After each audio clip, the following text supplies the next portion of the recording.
Science के top 25 most important MCQs के। तो साइंस के कंप्लीट सिलेबस के हिसाब से आपको हम 25 एमसीक्यू करा रहे हैं। वो एमसीक्यू अगर आपने कर लिया तो आपका complete syllabus half yearly exam के लिए रिवाइज हो जाएगा। 4 आपको मोशन दिया है और इसमें पूछा है कि चारों में कहाँ डिस्टेंस और डिस्प्लेसमेंट की जो वैल्यू है वो दोनों इक्वल होगी। क्या होगी? इक्वल होगी। तो आज के इस वीडियो में जो एमसीक्यूज मैं आपको सॉल्व करवाऊंगी वो इन्हीं दोनों चैप्टर्स पर बेस्ड होंगे। बेटा अपन हर एक सवाल को कुछ ऐसे सॉल्व करेंगे कि सवाल जिस भी टॉपिक से आया होगा ना, हम उस टॉपिक को भी जल्दी से रिवाइज कर लेंगे। हेलो क्लास 9 के चैंपियन बच्चों, आपके लिए जो हमने आरंभ बैच लाया था जिसके लिए हम हाफ ईयरली एग्जाम की तैयारी करा रहे हैं, इस बैच में उसकी क्लास हमने शुरू कर दी है। और आज आपका जो लेक्चर है वो आया है साइंस का, साइंस के टॉप 25 मोस्ट इंपॉर्टेंट एमसीक्यूज के। क्योंकि जो आपका हाफ ईयरली का पेपर होगा उसमें एमसीक्यू यानी ऑब्जेक्टिव क्वेश्चन जरूर पूछे जाएंगे। तो साइंस के कंप्लीट सिलेबस के हिसाब से आपको हम 25 एमसीक्यू करा रहे हैं। वो एमसीक्यू अगर आपने कर लिया तो आपका complete syllabus half yearly exam के लिए रिवाइज हो जाएगा। और हमने जब आरंभ बैच लॉन्च किया था, हमने शेड्यूल दे दिया था कि हमारा जो है वो 25 अगस्त से लेक्चर आना शुरू हो जाएंगे। ठीक है, तो आज है 26 अगस्त, कल यानी 25 अगस्त को आपको एसएसटी का लेक्चर मिला होगा टॉप 20 एमसीक्यूज का। आज 26 अगस्त है, आज आपको टॉप 25 एमसीक्यूज मिलेंगे साइंस के, है ना। और ये हमने बोला ही था कि 6 बजे आएगा। तो चलिए स्टार्ट करते हैं और कंप्लीट साइंस जो कि हाफ ईयरली एग्जाम के सिलेबस के हिसाब से जो आपके टॉप 25 एमसीक्यूज हैं उनको सॉल्व करते हैं। इसमें 25 में केमिस्ट्री, फिजिक्स और बायो तीनों के मिला के एमसीक्यूज हैं। ठीक है, चलिए स्टार्ट करते हैं। पहला क्वेश्चन आप स्क्रीन पर देख पा रहे हैं। पहले क्वेश्चन में क्या पूछा है? In which of the following cases of motion the distance moved and the magnitude of displacement are equal. 4 आपको मोशन दिया है और इसमें पूछा है कि चारों में कहाँ डिस्टेंस और डिस्प्लेसमेंट की जो वैल्यू है वो दोनों इक्वल होगी। क्या होगी? इक्वल होगी, है ना। पहला ऑप्शन है कि अगर हम स्ट्रेट रोड पे जाएं, दूसरा है सर्कुलर पाथ पे, तीसरा है pendulum moving to and fro and earth is revolving around the sun. तो जब आप खुद सोचिए कि अगर मैं एक सर्कुलर पाथ पे रिवॉल्व करता हूँ तो अगर एक साइकिल रिवॉल्व करता हूँ तो मेरा डिस्प्लेसमेंट क्या हो गया? डिस्प्लेसमेंट हो जाएगा 0, लेकिन जो डिस्टेंस होगा वो क्या हो जाएगा? 2πr। तो क्या ये दोनों इक्वल हैं? नहीं इक्वल है, तो इसका मतलब ये ऑप्शन भी नहीं होगा। और अर्थ जो रिवॉल्व कर रहा है वो भी तो इसी तरह रिवॉल्व कर रहा है, तो उस केस में भी नहीं होगा। और अगर pendulum to and fro, pendulum ऐसा होता है ना, टिक टॉक। तो पेंडुलम अगर रिवॉल्व कर रहा है तो पहले इधर गया, फिर इधर आया, है ना, ऐसे, और फिर वापस ये आया, तब जाकर उसका डिस्प्लेसमेंट क्या होगा? 0। लेकिन डिस्टेंस 0 नहीं होगा। लेकिन जब हम स्ट्रेट पाथ पे चलते हैं, तो जैसे मान लो हमने यहाँ से शुरुआत की और यहाँ ख़त्म हुआ, तो डिस्टेंस जो होगा वही डिस्प्लेसमेंट होगा। क्योंकि हम स्ट्रेट रास्ते पे चल रहे हैं तो वो सबसे छोटा रास्ता है और सबसे छोटे रास्ते को डिस्प्लेसमेंट कहते हैं। और डिस्प्लेसमेंट भी एक टाइप का क्या है? डिस्टेंस ही है। तो हमारे इस क्वेश्चन का जो आंसर होगा वो क्या होगा? ए होगा। ठीक है, स्ट्रेट लाइन यानी जब हम सीधे चलते हैं तो डिस्टेंस और डिस्प्लेसमेंट की वैल्यू हमेशा इक्वल होती है। अब आ जाओ सेकेंड क्वेश्चन पे। क्वेश्चन में क्या बोला है? Water tanker filled up to 2/3 of its height is moving with uniform speed. एक पानी का टैंकर है ना, और उस टैंकर में क्या है? उस टैंकर में, ये पानी का टैंकर है और पानी के टैंकर में क्या भरा है? 2/3 हाइट तक पानी भरा है, मान लो। ठीक है, क्लियर? अच्छा ड्राइंग बनाया ना। अब ये जो टैंकर है ये कैसे जा रहा था? यूनिफॉर्म स्पीड से जा रहा था, कांस्टेंट स्पीड से जा रहा था। और अगर यूनिफॉर्म स्पीड है, स्पीड नहीं बदल रही, तो अचानक क्या हुआ? इस ट्रक ने ब्रेक लगाया, ये वाटर टैंकर ने क्या लगाया? ब्रेक लगाया। तो अचानक ब्रेक लगा, इसका मतलब इसकी वेलोसिटी क्या हुई? इसकी वेलोसिटी अब डिक्रीज होकर क्या हो जाएगी? कम, है ना। तो जब हम ब्रेक लगते हैं, जब हम कोई, जैसे आपने देखा होगा कि गाड़ी चलाते हुए, साइकिल चलाते हुए क्या होता है, अचानक ब्रेक मारो तो हम किधर, आगे की तरफ आते हैं। तो उसी तरह अगर ये अचानक ब्रेक मारेगा तो इसमें भरा हुआ पानी किधर आएगा, आगे कि पीछे। Move backward, move forward, be unaffected, rise upward. तो ये दो ऑप्शन तो बिल्कुल नहीं होंगे। तो जब गाड़ियां चलती हैं, आप कभी बस में बैठे होगे, अचानक बस चलती है तो किधर गिरते हैं हम लोग, पीछे की तरफ गिरते हैं। और ब्रेक लगता है तो किधर गिरते हैं, आगे गिरते हैं। उसी तरह वाटर टैंकर ब्रेक लगा तो पानी जो भरा है वो किधर आएगा, आगे आएगा। तो ये आपका आंसर क्या होगा, मूव फॉरवर्ड, है ना। यहाँ क्या है, यहाँ इनर्शिया का रोल है। किसका रोल है बेटा, इनर्शिया का रोल है। बात समझ में आई। इनर्शिया के कारण क्या होता है, ऐसा होता है कि जब हम रेस्ट पे हैं और अचानक चलना शुरू होता है तो हम पीछे की तरफ गिरते हैं, है ना। आप साइकिल चलाओ, अचानक ब्रेक मारो, है ना, अचानक ब्रेक मारोगे तो आगे की तरफ गिरते हैं। बात समझ में आई। सारा रोल इनर्शिया का है। आप अपने घर में, आपके घर में अगर गाड़ी होगी, 4 व्हीलर होगा, तो 4 व्हीलर में अगर पापा गाड़ी चलाना शुरू कर रहे हैं और अगर तेज़ी से शुरू करेंगे तो पीछे गिरते हैं हम लोग, है कि नहीं। सब खेल इनर्शिया का है। तो यहाँ क्या लगा था, ब्रेक लगने से जो अंदर बैठा आदमी हो या इस पानी जो भरा है वो सब कुछ आगे की तरफ मूव करेगा। और ये अगर रेस्ट से स्टार्ट करता तो अचानक अगर आगे जाता तो जो पानी है वो तब बैकवर्ड मूव करता। बात समझ में आ गई, क्लियर। चलो next, chromosome are made up of DNA, protein, DNA and protein, RNA. क्या होगा आंसर। तो पहली चीज, क्रोमोसोम कहाँ होता है, तो ये रहा सेल के अंदर क्या रहा, न्यूक्लियस। और न्यूक्लियस के अंदर क्या होता है, क्रोमेटिन मटेरियल। क्या होता है, क्रोमेटिन मटेरियल। और यही क्रोमेटिन मटेरियल जब सेल को डिवाइड होना होता है, ये जो क्रोमेटिन मटेरियल है, धागा है ना, एक तरीके से धागा है थ्रेड के फॉर्म में। अभी ये इस तरीके से दिखाई दे रहा है क्योंकि अभी सेल डिवाइड नहीं कर रहा, लेकिन जब सेल डिवाइड करेगा तो ये जो क्रोमेटिन मटेरियल है ये प्रोटीन के ऊपर क्या होने लगेगा, प्रोटीन के ऊपर कॉइल होना लगेगा, है ना, इस तरीके से कॉइल होना लगेगा, क्लियर। और ये बना लेगा क्या, क्रोमोसोम। क्या बना लेगा, क्रोमोसोम।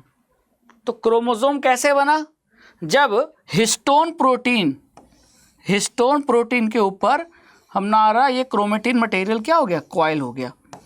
और इसी क्रोमेटिन मटेरियल में क्या होता है, डीएनए। और डीएनए का वो पार्ट जो प्रोटीन बनाता है उसे कहते हैं जीन। तो यानी क्रोमोसोम किससे बना है, प्रोटीन और उसके ऊपर कॉइल्ड क्या, डीएनए से। तो यहाँ आपका आंसर क्या होगा, डीएनए एंड प्रोटीन। बहुत अच्छा क्वेश्चन है कि chromosome is made up of DNA and protein. Protein का नाम क्या होता है, उस प्रोटीन का नाम है हिस्टोन प्रोटीन। ठीक है, जैसे ऐसा समझो कि अगर हम कोई मटेरियल को हमको किसी के घर कोरियर करना है तो हम उसको पैकेजिंग करते हैं ना, ठीक उसी तरह जब सेल को डिवाइड होना है तो क्रोमेटिन मटेरियल ज़्यादा जगह ले रहा है, तो इसको कम स्पेस में पैक करने के लिए क्या करते हैं, सेल क्या करता है, हिस्टोन प्रोटीन के ऊपर ये जो डीएनए का धागा, क्रोमेटिन का धागा है ना, इसको ऐसे लपेट देता है। तो जैसे मान लो ये मेरा जो हाथ है वो प्रोटीन है और इसके ऊपर मैंने इस तरीके से डीएनए का धागा लपेट दिया और अब ये एक्स शेप का बन गया, है ना। और इसी स्ट्रक्चर को कह रहे हैं क्रोमोसोम।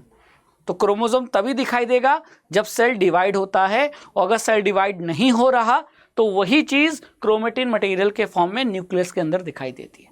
इसीलिए हमारे इस क्वेश्चन का आंसर क्या होगा, डीएनए एंड प्रोटीन। डन।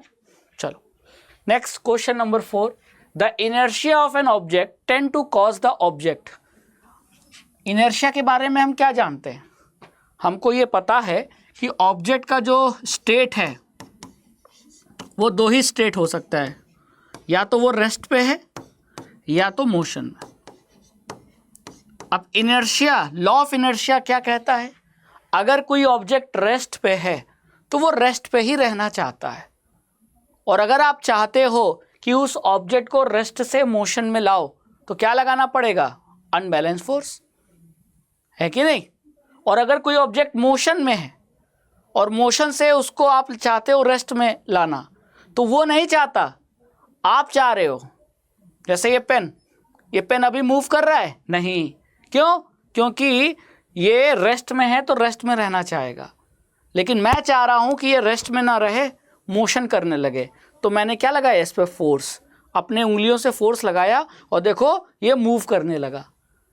यानी कि इनर्शिया क्या कहता है, इनर्शिया ये कहता है कि हर ऑब्जेक्ट अपने स्टेट में होने वाले चेंज को अपोज करता है।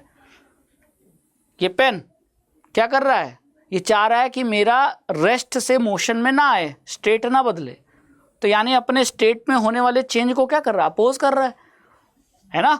इनर्शिया का मतलब कि ऑब्जेक्ट अपने स्टेट में होने वाले चेंज को अपोज करता है, लेकिन वो अपोज कब तक कर पाएगा, एक लिमिट तक।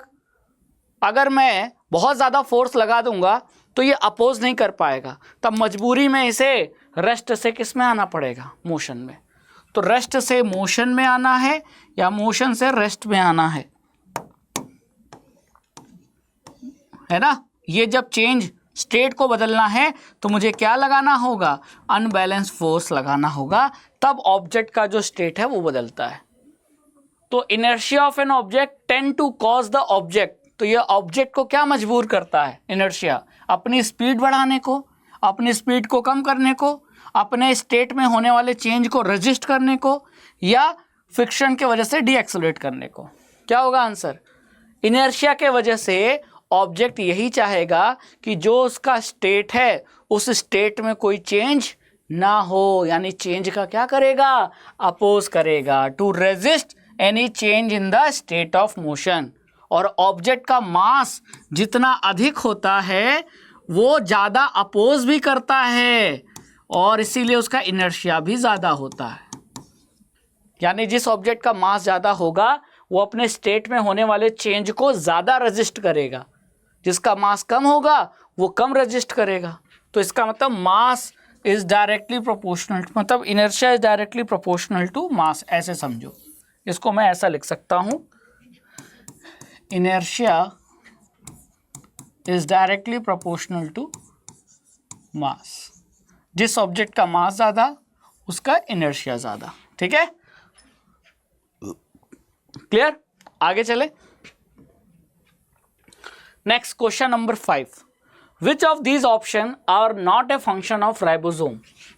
राइबोसोम है ना, दो टाइप के होते हैं, स्मूथ एंड सॉरी राइबोसोम दो टाइप के नहीं होते। राइबोसोम अगर एंडोप्लाज्मिक रेटिकुलम पे पाया जाए तो वो endoplasmic reticulum rough endoplasmic reticulum हो जाता है। यानी एंडोप्लाज्मिक रेटिकुलम ER वो दो टाइप का होता है। और वो दो टाइप का क्यों होता है, क्योंकि एक पे राइबोसोम नहीं होता तो वो स्मूथ ER हो जाता है, और एक पर राइबोसोम सरफेस पे पाया जाता है तो वो रफ एंडोप्लाज्मिक रेटिकुलम हो जाता है। यानी राइबोसोम प्रेजेंट है या नहीं है इस वजह से डिसाइड होता है कि एंडोप्लाज्मिक रेटिकुलम स्मूथ होगा या रफ होगा। ठीक है, तो राइबोसोम कहाँ पाया जाता है, एंडोप्लाज्मिक रेटिकुलम के सरफेस पे। ठीक है, अब इसके बारे में बहुत सारे स्टेटमेंट दिए हैं, अब आपको सही ऑप्शन सेलेक्ट करना है। तो ऑप्शन ये नहीं है बच्चा, ऑप्शन ये है, ये तो स्टेटमेंट है। स्टेटमेंट को पढ़ो और फिर डिसाइड करो कि आपको सही आंसर क्या लग रहा है। पहला स्टेटमेंट पढ़ते हैं कि ribosome helps in the manufacture of protein molecule. क्या ये बात सही है? रफ एंडोप्लाज्मिक रेटिकुलम का फंक्शन क्या होता है, आपने एनसीईआरटी में पढ़ा होगा, RER यानी rough endoplasmic reticulum protein synthesis में रोल प्ले करता है, यानी प्रोटीन बनाता है। तो उसको प्रोटीन बनाने में मदद कौन कर रहा है, राइबोसोम। तो यानी जो पहला स्टेटमेंट है वो तो करेक्ट हो गया। ठीक है, फिर दूसरा, it helps in the manufacture of enzyme. भाई बहुत एंजाइम तो किसके बने होते हैं, प्रोटीन के बने होते हैं। तो अगर प्रोटीन बना रहा है राइबोसोम तो उसी प्रोटीन से एंजाइम भी तो बनेगा, तो यानी ये भी स्टेटमेंट सही है। Ribosome helps in the manufacture of hormone. Hormone नहीं बनाता, हार्मोन नहीं बनाता ribosome. It helps in the manufacture of starch molecule. Starch तो कार्बोहाइड्रेट है, कार्बोहाइड्रेट भी नहीं बनाता। राइबोसोम का काम प्रोटीन बनाना है, कार्बोहाइड्रेट बनाना नहीं है, हार्मोन बनाना नहीं है। ठीक है, तो आपको क्या पूछा था, ध्यान दो, नॉट ए फंक्शन, फंक्शन नहीं, नॉट ए फंक्शन, यानी फंक्शन नहीं है। तो थर्ड और फोर्थ फंक्शन नहीं है। थर्ड फोर्थ कहाँ है ऑप्शन में, थर्ड फोर्थ ऑप्शन सी में है, तो इसका मतलब हमारा ऑप्शन जाएगा सी। बोलो कैसा लगा, समझ में आया? एनसीईआरटी अगर आप अच्छे से पढ़ेंगे सारे आंसर एनसीईआरटी में मिल जाएंगे, कोई नई बात नहीं है। Next, the cell organelle involve in the formation of complex sugar from simple sugar are, यानी कि अगर आप सिंपल शुगर से कॉम्प्लेक्स शुगर बनाना चाहते हैं तो ये काम कौन सा सेल ऑर्गेनेल करेगा? एंडोप्लाज्मिक रेटिकुलम करेगा, राइबोसोम करेगा, प्लास्टिड करेगा कि गोल्गी अपरेटस करेगा? तो बेटा एक चीज तो हमको समझ में आ गई, प्रोटीन। राइबोसोम का काम क्या है, प्रोटीन बनाना, और यहां बात किसकी हो रही है, शुगर की। तो राइबोसोम तो ये करेगा नहीं, क्योंकि राइबोसोम का काम प्रोटीन बनाना है, शुगर को कन्वर्ट थोड़ी करना है। तो यानी एक ऑप्शन तो बिल्कुल नहीं हो सकता, क्योंकि राइबोसोम हमने अभी पढ़ा कि राइबोसोम का काम क्या है, प्रोटीन बनाना, उसी प्रोटीन से एंजाइम भी बन जाते हैं। तो शुगर की बात में राइबोसोम तो आंसर नहीं होगा, हटा दो। ठीक है, प्लास्टिड होगा नहीं, एंडोप्लाज्मिक रेटिकुलम होगा नहीं, क्या होगा, गोल्गी अपैरेटस। अब ये देखो आपकी एनसीईआरटी का मैं फोटो लेकर आया हूं, ठीक है। अगर आप इस एनसीईआरटी का फोटो देखो तो क्या लिखा है, in some cases complex sugar may be made from simple sugar in the Golgi apparatus. ये एनसीईआरटी की लाइन है, मेरी लाइन नहीं है। आप एनसीईआरटी की बुक पढ़ोगे और एनसीईआरटी की बुक में सेल चैप्टर में जब ये टॉपिक पढ़ोगे गोल्गी अपैरेटस, तो उसके आखिरी में ये लाइन लिखी हुई है कि कॉम्प्लेक्स शुगर को सिंपल शुगर से बनाने का काम कहाँ होता है, गोल्गी अपैरेटस में होता है। और साथ ही साथ ये भी देखो, Golgi apparatus is also involve in the formation of lysosome. Cell के अंदर जो लाइसोसोम होता है वो भी कौन बनाता है, गोल्गी अपैरेटस। तो कभी सब्जेक्टिव क्वेश्चन आ जाए कि गोल्गी अपैरेटस के फंक्शन लिखो, तो फंक्शन में ये लिख दोगे, हाँ लिख देंगे। तो हमारे इस क्वेश्चन का आंसर क्या हो जाएगा, Golgi apparatus. Next, question number 7, बहुत अच्छा, यहाँ एक ग्राफ दिया है। ग्राफ कौन सा है, वेलोसिटी टाइम ग्राफ है, जिसको शॉर्ट में कहते हैं वीटी ग्राफ। वी से वेलोसिटी और टी से टाइम, ठीक है, बहुत बढ़िया। अभी जो वेलोसिटी टाइम ग्राफ दिया है इसको पढ़ना है, समझना है और ये बताना है कि इनमें से सही ऑप्शन क्या होगा। तो देखो यहाँ 0 सेकेंड, हाँ सर 0 सेकेंड। अब 0 सेकेंड पे मेरी वेलोसिटी ये है, मान लो v0, मान लेते हैं v0, और 1 सेकेंड बाद मान लेते हैं इतना टाइम 1 सेकेंड है। 1 सेकेंड भी बाद कितना है v0, 2 सेकेंड बाद भी कितना है v0, 3 सेकेंड बाद भी कितना है v0। यानी वेलोसिटी टाइम के साथ चेंज हो रही है कि नहीं हो रही? तो आप कहोगे सर टाइम के साथ वेलोसिटी चेंज नहीं हो रही, यानी वेलोसिटी चेंज नहीं हो रही मतलब वेलोसिटी क्या है, कांस्टेंट है। और अगर वेलोसिटी कांस्टेंट है तो इक्वल टाइम इंटरवल में इक्वल डिस्टेंस कवर करेगा, क्योंकि डिस्टेंस का फॉर्मूला क्या होता है, distance is equal to speed या वेलोसिटी इनटू टाइम। तो अगर वेलोसिटी कांस्टेंट है मतलब ये वाली वैल्यू फिक्स है, और टाइम इंटरवल भी हमने कांस्टेंट मान लिया 1 सेकेंड का। तो अगर शुरुआत के 1 सेकेंड में वो कितना चलता है, शुरुआत के 1 सेकेंड में अगर मान लेते हैं वो 10 मीटर चलता है, तो अगले 1 सेकेंड में भी 10 मीटर चलेगा, अगले 1 सेकेंड में भी 10 मीटर चलेगा। यानी इक्वल टाइम इंटरवल में इक्वल डिस्टेंस ट्रेवल होगा। क्यों? क्योंकि वेलोसिटी कांस्टेंट है। तो फिर बताओ ऐसे मोशन को क्या कहते हैं जहां इक्वल टाइम इंटरवल में इक्वल डिस्टेंस ट्रेवल हो, यानी जहां वेलोसिटी कांस्टेंट हो, स्पीड कांस्टेंट हो, ऐसे मोशन को क्या कहते हैं, uniform motion at rest, non uniform की मूविंग विथ यूनिफॉर्म एक्सेलरेशन। इसका आंसर होगा यूनिफॉर्म मोशन। एक्सेलरेटेड तो हो ही नहीं सकता, क्यों? एक्सेलरेटेड होगा तो वेलोसिटी कांस्टेंट नहीं होगी, वेलोसिटी चेंज होगी। अगर एक्सेलरेशन है तो वेलोसिटी चेंज होगी, और अगर वेलोसिटी कांस्टेंट है मतलब एक्सेलरेशन क्या हो गया, 0। तो ये ऑप्शन तो वैसे भी नहीं हो सकता था। बात समझ में आया? चले आगे। चलो next, rocket works on the principle of conservation of. जो रॉकेट है, आपने देखा होगा इसरो रॉकेट लॉन्च करता है ना, स्पेस में रॉकेट लॉन्च करता है। तो रॉकेट का जो स्ट्रक्चर देखा होगा आपने,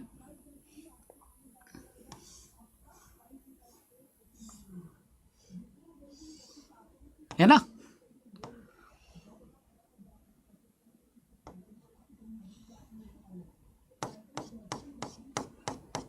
तो रॉकेट के अंदर फ्यूल भरा जाता है। अब जब फ्यूल बर्न होता है, फ्यूल का कंबशन होता है, कंबशन मतलब ऑक्सीजन के साथ रिएक्शन, तो क्या निकलती है? गैस निकलती है। और गैस के साथ साथ बहुत सारा क्या हीट निकलता है, टेम्परेचर बहुत हाई हो जाता है। अब आप ये बताओ कि ये गैस कहाँ फोर्स लगाएगी? अर्थ पे, ज़मीन पे? तो क्या अर्थ छोड़ देगी क्या? नहीं। क्यों? Newton third law, every action has equal and opposite reaction. और जब भी ऐसा होता है कि एक्शन का रिएक्शन होता है, एक्शन का रिएक्शन होता है, तो हमेशा जो मोमेंटम है वो कंजर्व रहता है। क्या रहता है? Momentum conserve. तो जो रॉकेट है वो किसके कंजर्वेशन पे काम करता है?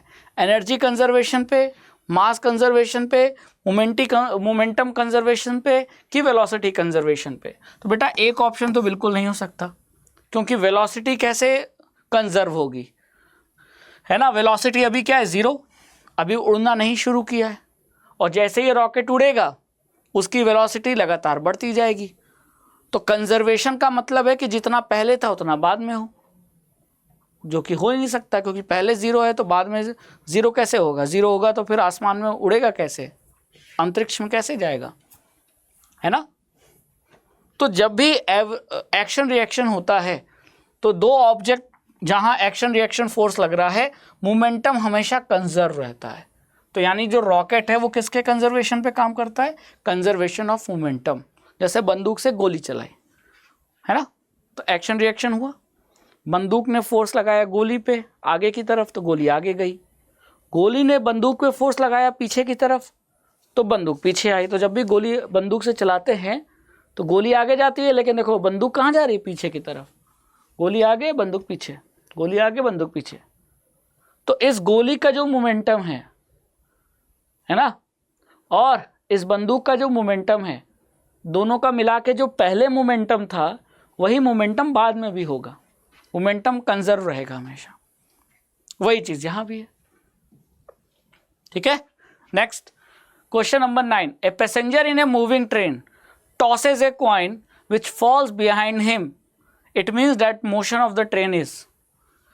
मैं मान लो पैसेंजर हूँ, मैं ट्रेन में बैठा हूँ। अगर ट्रेन कांस्टेंट स्पीड से चल रही होती है ना, तो मेरे हाथ में जो कॉइन है अगर मैं उसको उछालता तो वो कॉइन आकर वापस मेरे ऊपर ही गिरता। क्यों? क्योंकि जो कॉइन की स्पीड होगी वही मेरी स्पीड, दोनों स्पीड मैच हो रही है ना। तो कॉइन क्या होगा? देखो ऐसे ऐसे उठा ला, ऐसे गिरते। लेकिन यहां क्या है? जब पैसेंजर ने टॉस कॉइन किया, सॉरी, पैसेंजर ने कॉइन को टॉस किया, हवा में उछाला, तो वो पैसेंजर आगे चला गया, कॉइन पीछे गिर गई। ऐसा कब होगा? मान लो अभी पैसेंजर और कॉइन दोनों सेम स्पीड में थे, ठीक है, लेकिन अब क्या हुआ? पैसेंजर ने कॉइन उछाल दिया, अब कॉइन पैसेंजर की बॉडी से अलग हो गया है, लेकिन पैसेंजर तो ट्रेन में बैठा है। अब ट्रेन अचानक एक्सेलरेट करने लगी तो पैसेंजर की वेलोसिटी बढ़ जाएगी, पैसेंजर आगे चला जाएगा, लेकिन कॉइन तो अपनी स्पीड से ही चलेगा। तो पैसेंजर आगे चला जाएगा, कॉइन पीछे रह जाएगा, तो इसका मतलब कॉइन पैसेंजर के पीछे गिरेगा, फॉल्स बिहाइंड हिम। यानी ये कैसा मोशन है? ये एक्सेलरेटेड मोशन है। बात समझ में आया? जैसे मान लो मैं ट्रेन में बैठा हूँ, मेरे हाथ में सिक्का है, अभी जो स्पीड ट्रेन की है वही मेरी है, वही सिक्के की है, लेकिन मैंने सिक्का हवा में उछाल दिया। अब इस समय जो सिक्का है वो मेरे और ट्रेन की स्पीड से अलग, मतलब इससे अलग हो गया, सेपरेट हो गया, क्योंकि वो हवा में है। अब जैसे ही मैंने सिक्का उछाला, ट्रेन हमने अपनी स्पीड बढ़ा दी, लेकिन सिक्के की स्पीड थोड़ी बढ़ी, सिक्का तो उसी स्पीड से चलेगा, लेकिन मेरी स्पीड बढ़ गई तो मैं आगे चला गया, सिक्का पीछे गिर जाएगा। तो यानी कि मेरी स्पीड बढ़ गई, मतलब एक्सेलरेटेड, वेलोसिटी बढ़ेगी तो इसका मतलब एक्सेलरेशन मोशन है ना। तो यहाँ आपका क्वेश्चन नंबर 9 का क्या होगा, ए होगा। Next, the undefined nuclear region of the prokaryote और ऑल्सो नोन एज।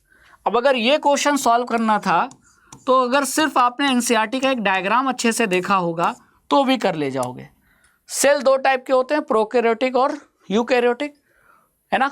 ये कैसा सेल है, आपके एनसीईआरटी में दिया है, ये प्रोकैरियोटिक सेल है। अब प्रोकैरियोटिक सेल में अगर आप न्यूक्लियस खोजोगे नहीं दिखेगा, यूकैरियोटिक सेल में दिख जाएगा। जैसे ओनियन बल्ब वाला एक्सपेरिमेंट जो आपने देखा एनसीईआरटी में भी है, वहाँ न्यूक्लियस नज़र आ जाएगा। लेकिन अगर मैं यहाँ खोजूँ तो सेल मेम्ब्रेन तो है, सेल मेम्ब्रेन तो है ना, सेल मेम्ब्रेन है, ठीक है। यहाँ सेल वॉल भी दिख रहा है, लेकिन मुझे न्यूक्लियस नहीं दिख रहा। लेकिन क्या दिख रहा है मुझे, न्यूक्लियोइड दिख रहा है।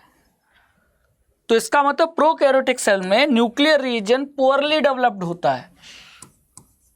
Nuclear region is poorly developed,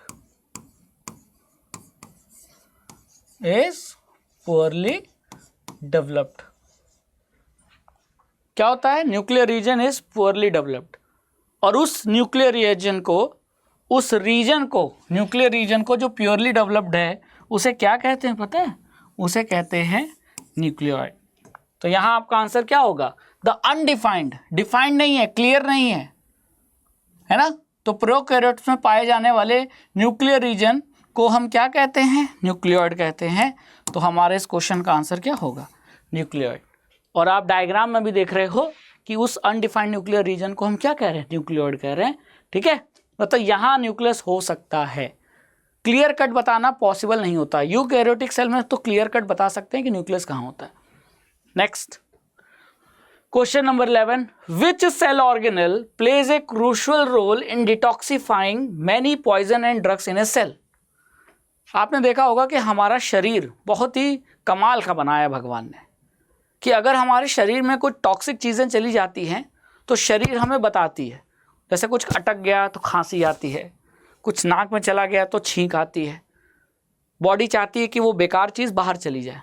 तो उसी तरह सेल के अंदर अगर कोई पॉइजनस, कोई ड्रग चला गया तो उसको, वो तो सेल को मार देगा।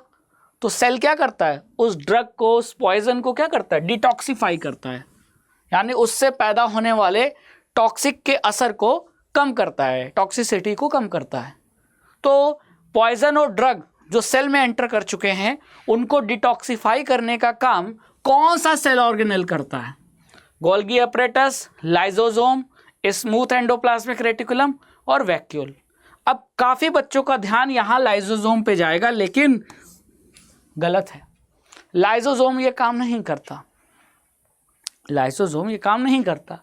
अब अगर आपने एनसीईआरटी साफ साफ पढ़ा होगा तो रफ एंडोप्लाज्मिक रेटिकुलम और स्मूथ एंडोप्लाज्मिक रेटिकुलम, तो जहाँ ER यानी एंडोप्लाज्मिक रेटिकुलम है तो वहाँ ये लिखा हुआ है SER। SER मतलब smooth endoplasmic reticulum plays a crucial role in detoxifying many poison and drug. यानी आपके एनसीईआरटी की लाइन से क्वेश्चन बना रहे हैं स्कूल वाले, तो बस एनसीईआरटी पे कमांड रखो, हर क्वेश्चन इजी है। तो यहाँ आपका आंसर लाइसोसोम नहीं होगा, क्या होगा, SER। SER यानी कि smooth endoplasmic reticulum. Simple sugar से कॉम्प्लेक्स शुगर कौन बना रहा था, गोल्गी अपरेटस। और SER साथ ही साथ प्रोटीन भी बनाता है, ये तो हमने पहले ही पढ़ा है, ठीक है, डन। चलिए question number 12, A particle is moving in a circular path of radius r, the displacement after half a circle would be. Displacement का मतलब सबसे छोटी दूरी, डिस्प्लेसमेंट का मतलब शॉर्टेस्ट डिस्टेंस, और शॉर्टेस्ट डिस्टेंस कभी भी टेढ़ा मेढ़ा नहीं होता है, शॉर्टेस्ट डिस्टेंस हमेशा सीधा होता है, हमेशा सबसे छोटी दूरी सीधी होती है, घुमा फिरा के जो दूरी होती है वो दूरी सबसे छोटी नहीं होती। तो अगर हाफ ए सर्कल चले तो मान लो यहां से शुरू किया और यहां से शुरू किया, यहां पहुंच गए, हाफ सर्कल हुआ, ठीक है। अब आपसे क्या पूछा है? डिस्प्लेसमेंट पूछा है। अब आप ये बताइए यहां से यहां तक का डिस्प्लेसमेंट होगा कितना? तो डिस्प्लेसमेंट का मतलब इनिशियल पॉइंट और फाइनल पॉइंट के बीच की सबसे छोटी दूरी, और वो सबसे छोटी दूरी कौन सी है? बिल्कुल सीधे ये वाली दूरी तो डिस्टेंस है, ये क्या हो जाएगी? ये दूरी तो डिस्टेंस हो जाएगी। ये जो दूरी है ये डिस्टेंस हो जाएगी, लेकिन ये जो दूरी है ये डिस्प्लेसमेंट हो जाएगी,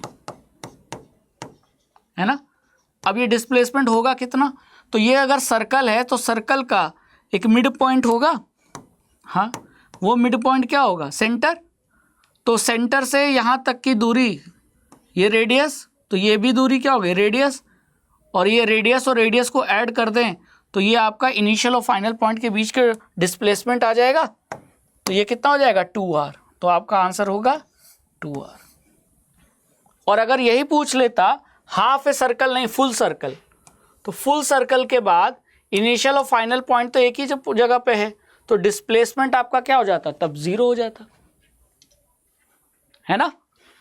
लेकिन अगर फुल सर्कल के बाद डिस्टेंस पूछता तो 2πr हो जाता, लेकिन डिस्प्लेसमेंट 0। हाफ सर्कल के बाद जो डिस्टेंस है वो कितना हो जाएगा? 2πr का आधा, क्योंकि हमने आधा सर्कल ही चला है, तो 2πr का आधा यानी कि πr, और डिस्प्लेसमेंट कितना हो गया? 2r।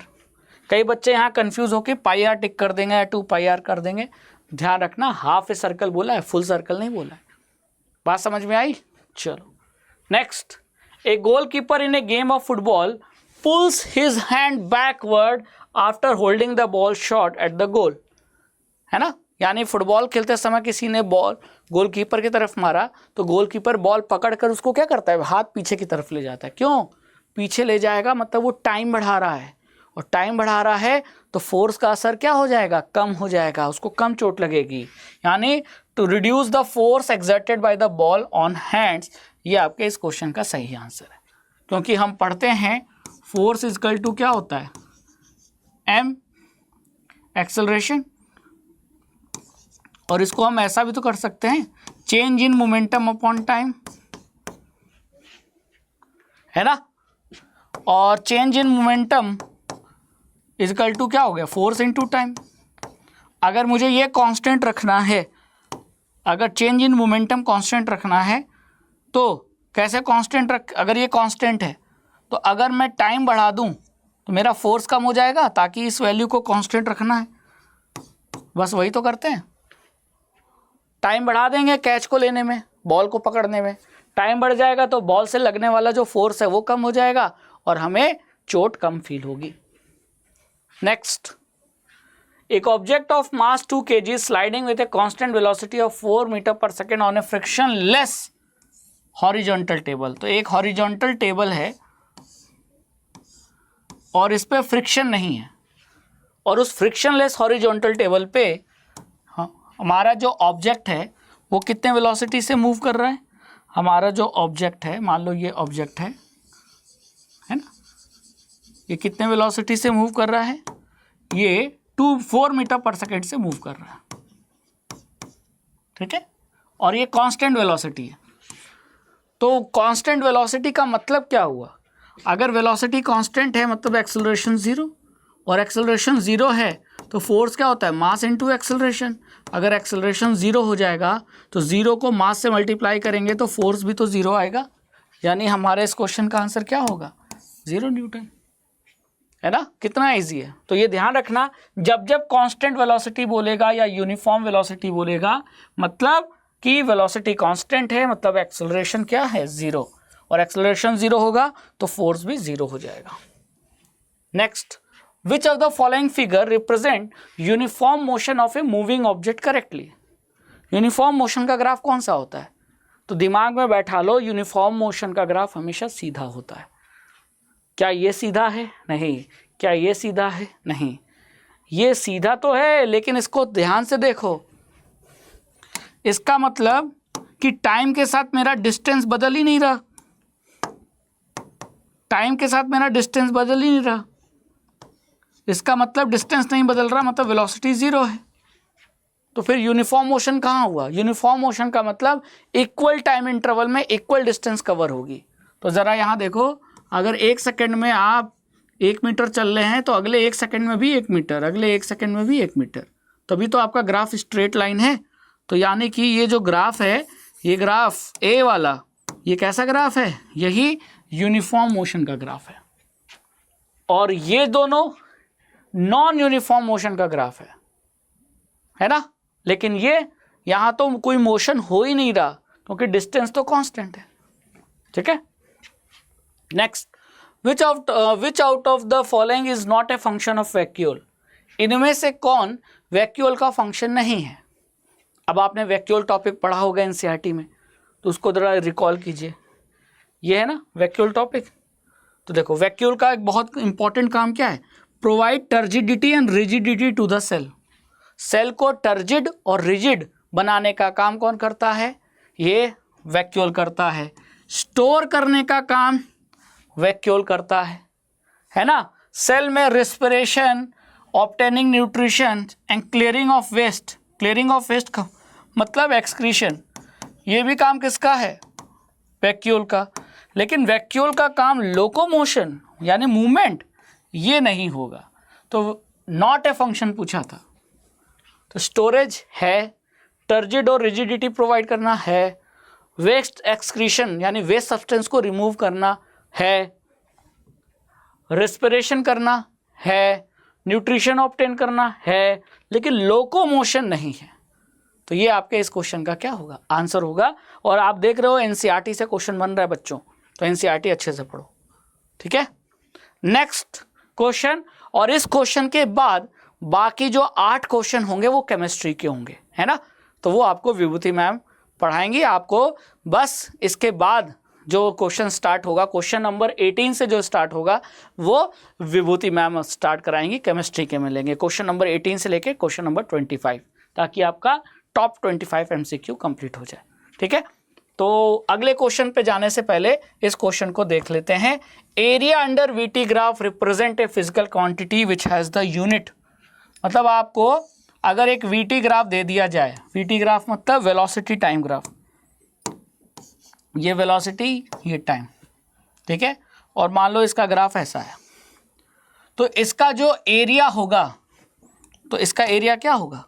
इसका एरिया ऐसा होगा, ये वाला एरिया मान लो, ये एरिया।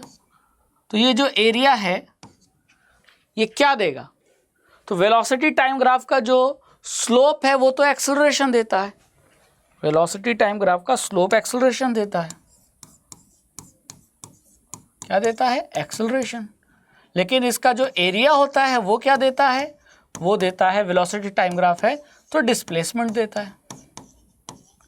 स्पीड टाइम ग्राफ होता तो डिस्टेंस देता, लेकिन यहां देगा डिस्प्लेसमेंट। को थोड़ा छोटे में लिख दूं,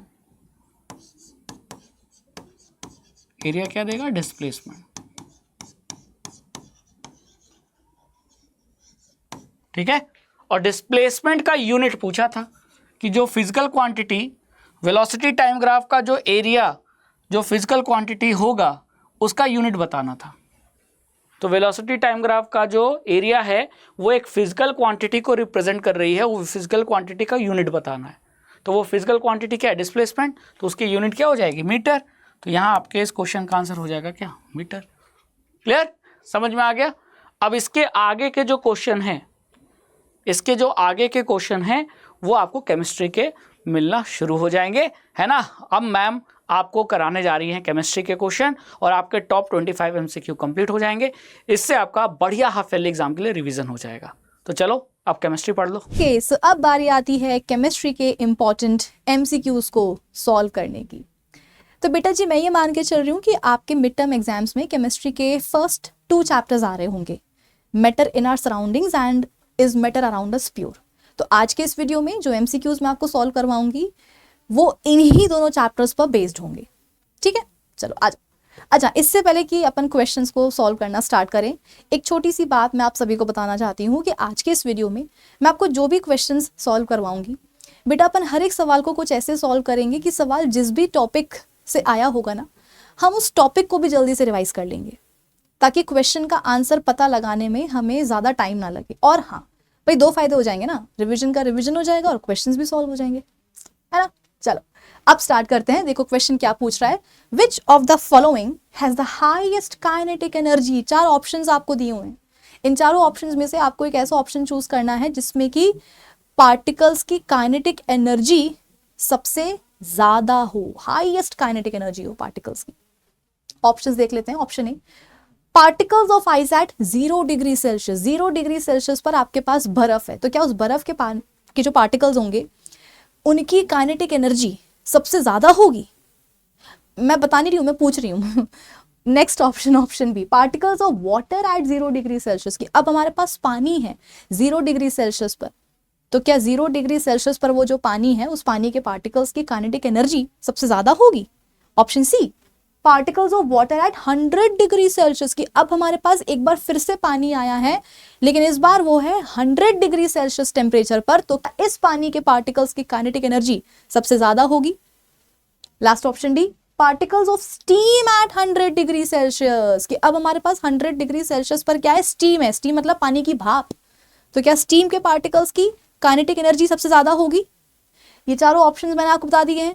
अब आप मुझे बताओ कि आपके हिसाब से इस सवाल का सही जवाब क्या होना चाहिए ABCD में से। कैसे बताओगे? कमेंट सेक्शन में अभी कमेंट कर दो, मैं देख लूंगी। हाँ, अगर आप मुझसे पूछोगे तो मैं तो यही बोलूंगी कि भाई मेरे हिसाब से इस सवाल का सही जवाब होना चाहिए ऑप्शन डी, कि 100 डिग्री सेल्सियस टेम्परेचर पर जो स्टीम पाई जा रही है ना, उस स्टीम के पार्टिकल्स की काइनेटिक एनर्जी सबसे ज्यादा होगी। और मैं आपको बताऊं, इस सवाल का सही जवाब ऑप्शन डी ही है। अब मैंने आपको सही जवाब तो बता दिया, पर ये सही जवाब क्यों है, आ जाओ वो भी मैं आपको एक्सप्लेन कर देती हूँ। सबसे पहले तो बेटा मैं आपको ये बता देती हूँ कि आइस, वाटर एंड स्टीम है क्या, मतलब पता तो है ही, रिवाइज कर रहे हैं। आइस है पानी की सॉलिड स्टेट, ये तो ऑब्वियसली लिक्विड स्टेट ही होगा। और स्टीम क्या है बेटा, ये पानी की गैसियस स्टेट है, ठीक है, गैसियस स्टेट। मैं आपसे पूछूं कि बेटा ये बताओ कि जो बर्फ है अपनी, जो आइस है, वो किस चीज की बनी है, तो आप बोलोगे कि मैम अभी तो आपने बोला कि जो आइस है वो क्या है, पानी का सॉलिड स्टेट है, मतलब जो बर्फ है वो पानी की ही बनी है। हाँ, बट मैं पार्टिकल्स की बात कर रही हूँ कि आइस पार्टिकल्स की बनी होगी, तो वो पार्टिकल्स कौन से पार्टिकल्स हैं? तो आप बोलोगे कि मैम पानी की बनी है तो पानी के ही पार्टिकल्स होंगे, मतलब H2O मॉलिक्यूल्स, है ना, H2O मॉलिक्यूल्स। तो आपको बर्फ में बेटा, आइस में जो पार्टिकल्स मिलेंगे वो कौन से पार्टिकल्स होंगे? H2O molecules. क्लियर? अगर मैं पानी की बात करूं, ये भी पार्टिकल्स का बना होगा, कौन से पार्टिकल्स का? H2O मॉलिक्यूल्स का। तो यहां पर हम स्पेसिफाई करते जा रहे हैं, ठीक है। इसी तरीके से अगर मैं आपसे पूछूं कि स्टीम किससे बनी है, तो आप बोलोगे मैम पानी से ही बनी है, तो इसमें भी पानी के पार्टिकल्स होंगे, है ना। पानी के पार्टिकल्स मतलब H2O मॉलिक्यूल्स, यानी कि स्टीम के भी जो पार्टिकल्स हैं वो कौन से पार्टिकल्स हैं? H2O molecules. ये बात मैंने आपको बता दी है। आप में से बहुत सारे बच्चों को पहले से पता होगी, अच्छी बात है, रिवाइज कर लिया। और जिनको नहीं पता है उनको मैंने आज बता दी, अब सभी बच्चे याद रखेंगे इसको, ठीक है। चलो, अब सबसे पहले अपन बेटा क्या करते हैं, ऑप्शन ए और बी को आपस में कंपेयर करते हैं, फिर सी और डी को करेंगे, और दो कंपैरिजन को करने के बाद आपको पता चल जाएगा कि इस सवाल का सही जवाब ऑप्शन डी क्यों है। आ जाओ, सबसे पहले हम ए और बी को आपस में कंपेयर करते हैं। ऑप्शन ए क्या है, particles of ice eight 0 degree Celsius, यानी कि हमारे पास 0 डिग्री सेल्सियस पर क्या है, आइस है। अच्छा, क्या आपको पता है ये 0 डिग्री सेल्सियस टेम्परेचर क्या होता है? बेटा ये ना बर्फ का मेल्टिंग पॉइंट होता है। मेल्टिंग पॉइंट मतलब क्या, एक ऐसा टेम्परेचर जिसपे कि आकर के कोई substance, obviously solid substance, melt होने लग जाए। यानी कि आपके पास एक सॉलिड सब्सटेंस था, अब वो मेल्ट होने लग गया है, वो अपने लिक्विड स्टेट में कन्वर्ट होता जा रहा है। तो जिस टेम्परेचर पर आकर के वो मेल्ट हो रहा है, पिघलने लग जा रहा है, उस पर्टिकुलर टेम्परेचर को हम क्या बोलते हैं बेटा, उस सब्सटेंस का मेल्टिंग पॉइंट बोलते हैं। ठीक है, तो जब आप बर्फ को, आइस को 0 डिग्री सेल्सियस पर लेकर के आते हो तो इतने टेम्परेचर पे आकर के वो बोलती है कि भैया मुझसे ना हो पाएगा, अब तो मैं पानी में पिघल रही हूं। तो बर्फ का मेल्टिंग पॉइंट क्या हो गया, 0 डिग्री सेल्सियस। अब कुछ देर पहले आपने आइस को फ्रीजर में रखा था, ऑब्वियसली बर्फ तो आपको फ्रीजर में ही मिलेगी, तो जिस समय वो बर्फ फ्रीजर में थी उस समय उसका टेम्परेचर था -5 डिग्री सेल्सियस, फॉर एग्जाम्पल अपने ले लिया है। अब हमने क्या करा, उस बर्फ को फ्रीजर से बाहर निकाल लिया, तो अब क्या होगा, उसका टेम्परेचर बढ़ता जाएगा, -5 से -4, -4 से -3, -3 से -2, -2 से -1, और अल्टीमेटली टेम्परेचर कितना आ गया बेटा, 0 डिग्री आ गया। और जहां 0 डिग्री सेल्सियस टेम्परेचर पहुंचा, बर्फ बोलेगी कि मैं तो पिघल रही हूं पानी में। यानी कि जो पानी है वो अपने सॉलिड स्टेट से लिक्विड स्टेट में कन्वर्ट होना शुरू कर देगा। ठीक है, अब ये कैसे होता है, सुनो, ये सुनने वाली बात है, ये याद रखने वाली बात है। बाकी सब तो बचपन से पढ़ते आ रहे हैं, कुछ नया नहीं है। सबको पता है कि अगर बर्फ पिघलेगी तो वो पानी में ही पिघलेगी। ऐसा नहीं कि बर्फ पिघल गई तो ऑरेंज जूस हमें मिल गया है, नहीं, बर्फ पिघली है तो पानी ही मिलेगा। बट क्यों मिलेगा, अब वो सुनो कि इतने टेम्परेचर पर, यानी कि 0 डिग्री सेल्सियस टेम्परेचर पर जो बर्फ के पार्टिकल्स होते हैं, यानी कि अपने वही H2O मॉलिक्यूल्स, बर्फ के जो पार्टिकल्स होते हैं बेटा, ये क्या करते हैं, लेटेंट हीट ऑफ फ्यूजन के बराबर की एनर्जी को अब्सॉर्ब कर लेते हैं। At 0 degree Celsius temperature ice के जो पार्टिकल्स होंगे, यानी कि H2O मॉलिक्यूल्स, ये क्या करेंगे, लेटेंट हीट ऑफ फ्यूजन के बराबर की एनर्जी को अब्सॉर्ब कर लेते हैं। कितनी होती है वो एनर्जी, कितनी होती है वो energy, 344 kilo joules, sorry, 344 kilo joules per kg. आ रही है बात समझ में कि 0 डिग्री सेल्सियस पर जो बर्फ होती है बेटा, उसके जो पार्टिकल्स होते हैं, वो पार्टिकल्स इतनी सारी हीट एनर्जी को अब्सॉर्ब करते हैं। 344 किलो जूल्स पर केजी के बराबर की हीट एनर्जी को वो पार्टिकल्स क्या करेंगे, अब्सॉर्ब करेंगे। और जब इतनी सारी हीट एनर्जी को बेटा पार्टिकल्स अब्सॉर्ब करेंगे तो अब्सॉर्प्शन के बाद क्या होगा, पार्टिकल्स की काइनेटिक एनर्जी बढ़ जाएगी। जब काइनेटिक एनर्जी बढ़ेगी तो पार्टिकल्स एक दूसरे से दूर दूर भागने की कोशिश करेंगे, और इस कोशिश में क्या होगा कि पार्टिकल्स के बीच में जो लगने वाले अट्रैक्टिव फोर्सेस हैं वो कमजोर पड़ जाएंगे, और जहां अट्रैक्टिव फोर्सेस कमजोर पड़े, पार्टिकल्स हो जाएंगे दूर दूर। पार्टिकल्स हो गए दूर दूर मतलब क्या, जो आपकी बर्फ है बेटा वो पिघलना शुरू हो चुकी है पानी में। पानी अपने सॉलिड से लिक्विड स्टेट में कन्वर्ट होना शुरू कर चुका है, सॉलिड टू लिक्विड स्टेट। ठीक है, तो कहने का मेरा बस इतना सा मतलब है बेटा कि 0 डिग्री सेल्सियस टेम्परेचर पर ना जो बर्फ एग्जिस्ट करती है, उसके जो पार्टिकल्स होते हैं ना, उनके पास इतनी हीट एनर्जी होती नहीं है, वो अब्सॉर्ब करते हैं। करने के बाद उनकी जो काइनेटिक एनर्जी है वो बढ़ती है, और जब बढ़ेगी तो फिर वो पानी जो है ना आपको दिखना शुरू कर देगा, मतलब बर्फ जो है वो पानी में पिघल जाएगी। अब इसी टेम्परेचर की अगर हम बात करें बेटा, आपको पता है 0 डिग्री सेल्सियस टेम्परेचर क्या है? आप बोलोगे कि हाँ मैम, अभी अभी तो आपने बताया बर्फ का मेल्टिंग पॉइंट। हाँ, बर्फ का, आइस का ये मेल्टिंग पॉइंट तो है, बट 0 डिग्री सेल्सियस टेम्परेचर पानी का फ्रीजिंग पॉइंट भी है। यानी कि इतने टेम्परेचर पर अगर आप पानी को लेकर के आओगे ना तो वो बर्फ में जमना शुरू कर जाएगा। आप बोलोगे कि मैम अभी तो आपने बताया था कि 0 डिग्री सेल्सियस पर जो बर्फ है वो पानी में पिघलती है। हाँ, और पानी इतने टेम्परेचर पे आकर के बर्फ में जमना शुरू कर देता है, फ्रीज होना वो स्टार्ट कर देता है। तो 0 डिग्री सेल्सियस क्या है, पानी का फ्रीजिंग पॉइंट भी है। अब मेरी बात सुनो, ये तो हमें पता चल गया कि 0 डिग्री सेल्सियस पर क्या होगा, पानी बर्फ में जमना शुरू कर जाएगा, यानी कि वही पानी जो है वो अपने लिक्विड से सॉलिड स्टेट में कन्वर्ट होने लग जाएगा। पर कैसे?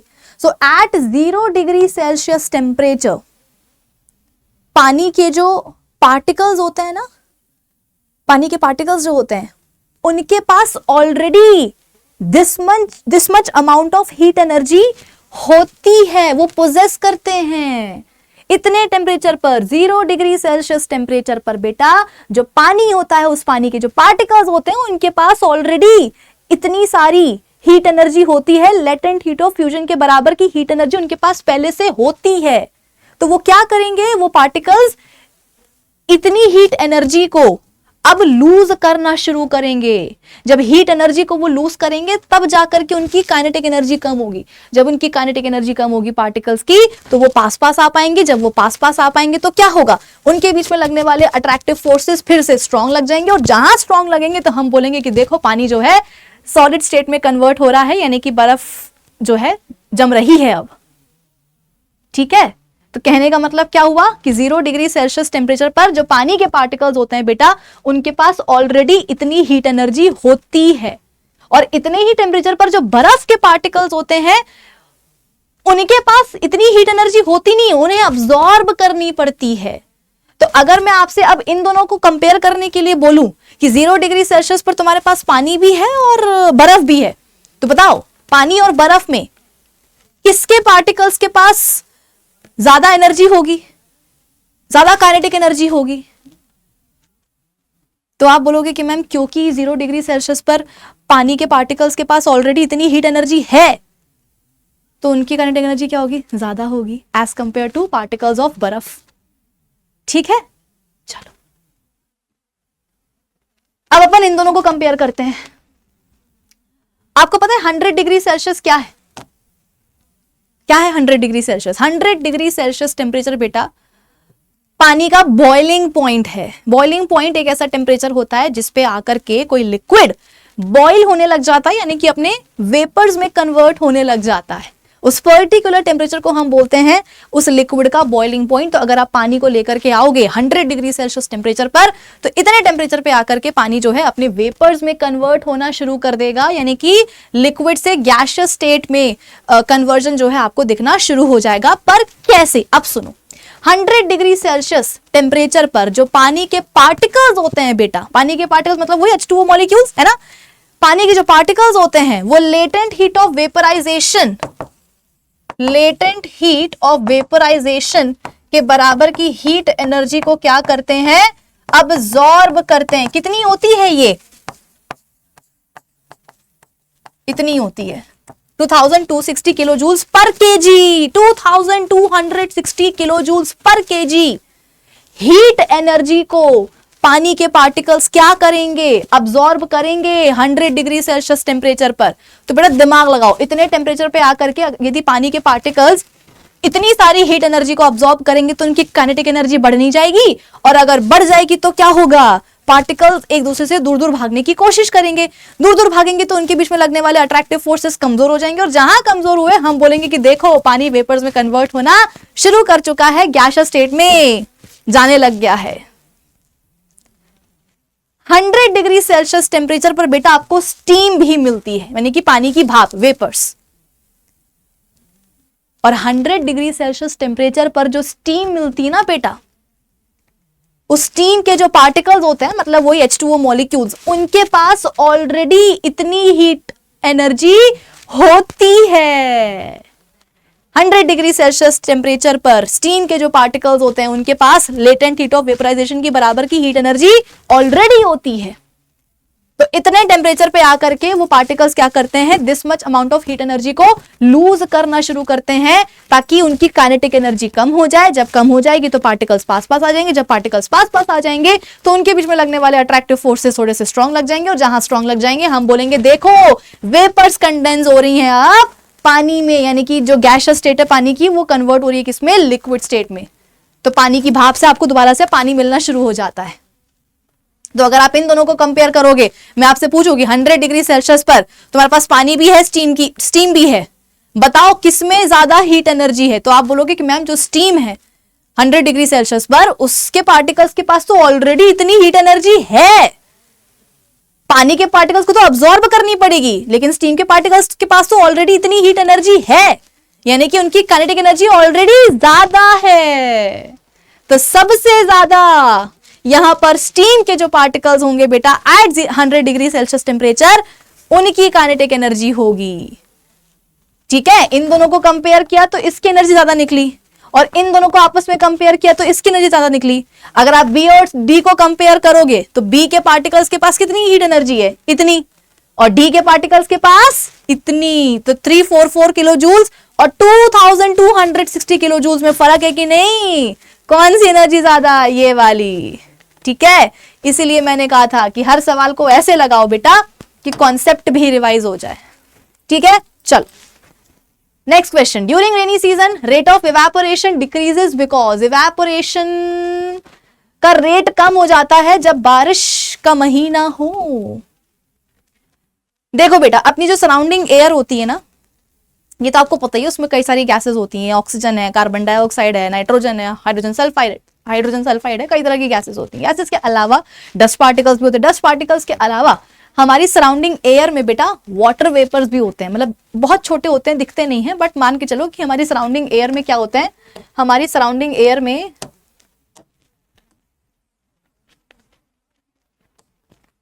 वाटर वेपर्स भी होते हैं। ठीक है,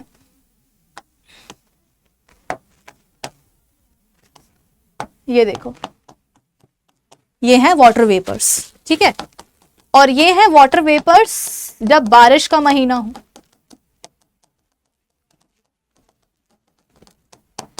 ये आम जिंदगी है, मेंटोस जिंदगी है नहीं, ये वो सराउंडिंग एयर है जब बारिश नहीं हो रही है। तो आपको दिख रहा होगा सराउंडिंग एयर में क्या है, वाटर वेपर्स हैं। ये वो सराउंडिंग एयर है बेटा, हमारे आसपास की हवा है जब बारिश का महीना हो। तो बारिश के महीने में भी देखो आपको सराउंडिंग एयर में वाटर वेपर्स दिख रहे होंगे, इनफैक्ट ज्यादा ही दिख रहे हैं। क्यों? अरे भाई बारिश का महीना है ना, तो बारिश के महीने में क्या होता है सराउंडिंग एयर में? हाँ जी, बारिश के महीने में क्या होता है? बारिश के महीने में जो अपनी सराउंडिंग एयर जो होती है बेटा, उसमें वाटर वेपर्स का जो कॉन्सेंट्रेशन है वो बढ़ जाता है। ठीक है, अब इवेपोरेशन में क्या होता है? देखो इवेपोरेशन में क्या होता है, मान लो ये पानी है। ठीक है, मान लो ये पानी है, तो पानी के जो वो पार्टिकल्स हैं जिनकी काइनेटिक एनर्जीज सबसे ज्यादा हैं, ठीक है ना, ये पानी नीचे पड़ा हुआ है, सपोज फ्लोर पे पड़ा हुआ है, तो सरफेस पर जो पार्टिकल्स हैं पानी के, उनकी काइनेटिक एनर्जीज सबसे ज्यादा हैं। तो उस चीज का फायदा उठाते हुए पार्टिकल्स जो हैं वो एक दूसरे से दूर दूर भागने की कोशिश करेंगे, उनके बीच में लगने वाले अट्रैक्टिव फोर्सेस कमजोर हो जाएंगे, जहां कमजोर हुए बस वेपर्स जो हैं वो बननी शुरू हो जाएंगी। ये देखो वेपर्स बनने लग गई हैं, और ये वेपर्स कहाँ जाएंगी बेटा? ये सराउंडिंग एयर में ही जाएगी। तो सराउंडिंग एयर में ऑलरेडी क्या है? वेपर्स हैं, आसपास की हवा में वेपर्स हैं, पानी की वेपर्स हैं, और फर्श पर जो पानी गिरा हुआ है उस पानी की भी सरफेस पर जो हाई काइनेटिक एनर्जी वाले पार्टिकल्स हैं वो अट्रैक्टिव फोर्सेस को तोड़ करके वेपर्स में कन्वर्ट हो रहे हैं। तो जो वेपर्स बन रही हैं बेटा वो भी कहाँ आ रही हैं? वो सराउंडिंग एयर में ही आ रही हैं। तो इसी को अपन इवेपोरेशन बोलते हैं, है ना। अब बारिश के मौसम में क्या होता है? देखो बारिश के मौसम में ऑलरेडी सराउंडिंग एयर में क्या है, देखो इतनी सारी वाटर वेपर्स हैं। तो यार माना कि हवा क्या करती है? वाटर वेपर्स को एकोमोडेट करती है, अपने अंदर रखती है, लेकिन यार हर चीज को एकोमोडेट करने की एक लिमिट भी तो होती है ना। ऐसा थोड़ी है कि ऑलरेडी यहाँ पर वाटर वेपर्स बहुत ज्यादा है, ऊपर से जो फर्श पे पानी गिरा हुआ है पानी भी बोल रहा है कि हम भी वाटर वेपर्स में कन्वर्ट होकर के ऊपर आते, तो हवा बोलेगी कि भैया मैं कोई ड्रम थोड़ी ना हूं कि कितना भी मेरे अंदर पानी स्टोर कर दो। भाई ड्रम की भी कैपेसिटी होती है, अपने घरों में जो टंकियां लगी होती हैं वो 500 लीटर की होती हैं, 1000 लीटर की होती है, मतलब ऐसा होता है। ठीक है, तो हर चीज की एक कैपेसिटी होती है ना, अपने अंदर कुछ ना कुछ स्टोर करने की, अकोमोडेट करने की। तो बारिश के मौसम में क्योंकि ऑलरेडी हम बोलते हैं कि सराउंडिंग एयर में वाटर वेपर्स का कॉन्सेंट्रेशन ज्यादा है, तो इवेपोरेशन यहाँ पर अब स्लो हो जाएगा, क्योंकि फर्श पर जो गिरा हुआ पानी होगा वो पानी बोलेगा कि हमें वेपर्स के फॉर्म में कन्वर्ट होना है, और कन्वर्ट होकर के कहाँ आना है? सराउंडिंग एयर में आना। तो सराउंडिंग एयर बोलेगी देखो ऐसा है, ऑलरेडी हमारे पास अभी वाटर वेपर्स का कॉन्सेंट्रेशन ज्यादा है, तो धीरे धीरे करके आना, एक साथ सबको हम अकोमोडेट नहीं कर पाएंगे। तो अब यहाँ पर इवेपोरेशन क्या होगा? स्लो डाउन हो जाएगा। तो अपन क्या बोलेंगे? Option A, humidity is high in air. Humidity high in air का मतलब क्या है? कि वही हवा में वाटर वेपर्स का कॉन्सेंट्रेशन ज्यादा है। अपन बोलते हैं ना कि बारिश के मौसम में चिपचिपा हो रहा है, ह्यूमिड हो रही है, ह्यूमिड हो रहा है। ह्यूमिड का मतलब क्या? ह्यूमिडिटी का मतलब क्या? कि पानी, वाटर वेपर्स का जो कॉन्सेंट्रेशन है वो एयर में ज्यादा है। ठीक है, चलो next question, the boiling points of diethyl ether, acetone and butyl alcohol are 35 degrees Celsius, 56 degrees Celsius and 118 degrees Celsius respectively. Which one of the following correctly represents their boiling points in Kelvin scale? अच्छा, तो degree Celsius को बेटा kelvin में convert करने के लिए अपन क्या करते हैं? डिग्री सेल्सियस को कैल्विन में कन्वर्ट करने के लिए जो भी टेम्परेचर आपका दिया हुआ होता है डिग्री सेल्सियस में, उसमें अपन 100 ऐड कर देते हैं। डिग्री सेल्सियस को केल्विन में कन्वर्ट करने के लिए आपका जो भी टेम्परेचर दिया होता है उसमें आप 100 जा करके ऐड कर देते हो, तो टेम्परेचर जो है आपका केल्विन में कन्वर्ट हो जाता है। जैसे कि मान लो डाइएथाइल ईथर का कितना दिया हुआ है टेम्परेचर, 35 डिग्री दिया हुआ है, तो इसको केल्विन में कन्वर्ट करने के लिए क्या करेंगे? 35, ओह सॉरी मैंने आपको कुछ गलत बता दिया, 100 नहीं, मेरे दिमाग में पता नहीं क्यों 100 आ गया, 273 बेटा, वेरी सॉरी। डिग्री सेल्सियस को केल्विन में कन्वर्ट करने के लिए आपके पास जो भी टेम्परेचर होता है उसमें आप 100 नहीं 273 ऐड कर देते हो, ठीक है। तो जैसे कि डाइएथाइल ईथर का दिया हुआ है 35 डिग्री सेल्सियस टेम्परेचर, इसमें क्या करेंगे? 273 ऐड कर देंगे तो वो केल्विन में कन्वर्ट हो जाएगा। कितना हो जाएगा ये? 8 3, ये देखो 308 केल्विन। तो डिग्री सेल्सियस से केल्विन में जाने के लिए क्या करेंगे? जो भी टेम्परेचर है उसमें 273 ऐड कर देंगे, 100 नहीं 273। पता नहीं 100 कहाँ से आ गया मेरे दिमाग में। चलो, तो 56 डिग्री सेल्सियस को भी केल्विन में कन्वर्ट करने के लिए प्लस 273 कर दो, तो 56 प्लस 273 9 2 3, हाँ 329 केल्विन आ जाएगा, ठीक है। फिर 118 डिग्री को भी करने के लिए इसमें भी क्या करो? प्लस 273 कर दो, तो 9 10 11 और 8 9 और कितना हो जाएगा? 3, तो 391 केल्विन। यानी कि इस सवाल का सही जवाब क्या है बच्चों? ऑप्शन ए, ठीक है 391। अच्छा, ऊपर 306 था, वेरी सॉरी ये 6 था, मुझे दिखा नहीं यहाँ से, 308, तो ऑप्शन डी होगा इस सवाल का सही जवाब, ठीक। सी यार मैं क्या बोल रही हूँ। चलो next question, a few substances are arranged in the increasing order of forces of attraction between their particles. Which one of the following represents a correct rearrangement? अच्छा अरेंजमेंट, ठीक है। तो इंक्रीजिंग ऑर्डर है अट्रैक्टिव फोर्सेस का बेटा, solid, liquid and gaseous. Solid state में particles के बीच में लगने वाले अट्रैक्टिव फोर्सेस स्ट्रॉन्गेस्ट होते हैं, उससे कमजोर होते हैं लिक्विड में और सबसे कमजोर होते हैं गैसियस में। पानी, एयर एंड विंड, ये तो अलग ही हो गया। एयर, शुगर एंड ऑयल, यहाँ पर गैस आ गया, यहाँ पर लिक्विड आ गया, यहाँ पर ऑयल आ गया, मतलब सॉलिड आ गया और यहाँ पर लिक्विड आ गया, तो ये भी गलत है। फिर उसके बाद में सॉल्ट मतलब सॉलिड, जूस मतलब लिक्विड, एयर मतलब गैस, तो इंक्रीजिंग ऑर्डर थोड़ी है, तो डिक्रीजिंग ऑर्डर हो गया, ये भी गलत है। लास्ट क्या है? ऑक्सीजन, वाटर, शुगर, ये बिल्कुल सही है। ये गैस हो गया, ये लिक्विड हो गया और ये सॉलिड हो गया, तो सबसे कम अट्रैक्टिव फोर्सेस होंगे ऑक्सीजन में, उससे ज्यादा होंगे लिक्विड में और सबसे ज्यादा होंगे शुगर में, तो ऑप्शन डी होगा इस सवाल का सही जवाब। Next, which of the following statements is true about a solution? Solution के बारे में कौन सा स्टेटमेंट ट्रू है? It is a heterogeneous mixture, नहीं, सोल्यूशंस तो क्या होते हैं? होमोजेनियस मिक्सचर होते हैं, ये तो गलत हो गया। इट कंटेन्स ओनली सॉल्यूट, नहीं, सोल्यूशन में सॉल्यूट एंड सॉल्वेंट दोनों होते हैं, ये भी गलत। It has a fix composition, नहीं भाई, मिक्सचर्स के लिए अपन यही तो बोलते हैं भाई। आप एक ग्लास पानी में 1 चम्मच शक्कर डालो तो वो शुगर सोल्यूशन बन जाएगा। एक ग्लास पानी में अगर आप 2 चम्मच शक्कर डालोगे तो भी तो वो शुगर सोल्यूशन ही बनेगा। तो सोल्यूशन की जो कॉम्पोजिशन है वो फिक्स नहीं होती है। कंपाउंड्स में आप बोल सकते हो कि composition is fixed, but solution में नहीं, मिक्सचर में नहीं, तो ये भी गलत है। लास्ट क्या है? It can not be separated by physical methods, ये बिल्कुल सही है, तो सही जवाब क्या होगा इसका? ऑप्शन डी, ठीक है। नेक्स्ट क्वेश्चन पे आते हैं, which of the following statements is true about a solution? ये तो हो गया ना।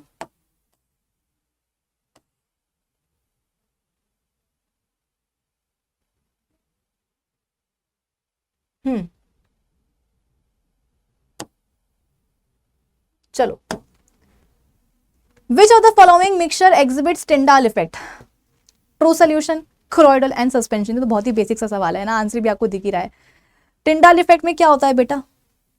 ये पार्टिकल है, लाइट आई, इस पे गिरी, टकराई, टकराने के बाद क्या करा, पार्टिकल ने इसको हर डायरेक्शन में स्कैटर कर दिया। फिर लाइट थोड़ी और आगे गई, मतलब ऐसा नहीं कि लाइट आ रही तो वो पूरी की पूरी इसी पार्टिकल पे गिर जाएगी, थोड़ी बहुत लाइट इस पार्टिकल पे गिरेगी, बाकी जो लाइट होगी वो आगे बढ़ेगी, आगे बढ़ करके वो नेक्स्ट पार्टिकल से टकराएगी थोड़ी बहुत लाइट, ये पार्टिकल भी क्या करेगा, उसको हर डायरेक्शन में स्कैटर कर देगा। फिर लाइट और आगे जाएगी, नेक्स्ट पार्टिकल से टकराएगी, ये भी क्या करेगा, उसको हर डायरेक्शन में फैला देगा। ठीक है, अब ये जो स्कैटर्ड लाइट है बेटा, ये हमारी आंखों तक पहुंचेगी। जब ये आंखों तक पहुंचेगी तो हमें जो लाइट का पाथ है वो विजिबल हो जाएगा। इसी को अपन बोलते हैं टिंडाल इफेक्ट। ठीक है, तो जो अपने कोलॉइड्स होते हैं, जो सस्पेंशंस होते हैं, दे एग्जिबिट टिंडाल इफेक्ट। क्यों बेटा, इसके लिए ना पार्टिकल्स का साइज बड़ा होना जरूरी है।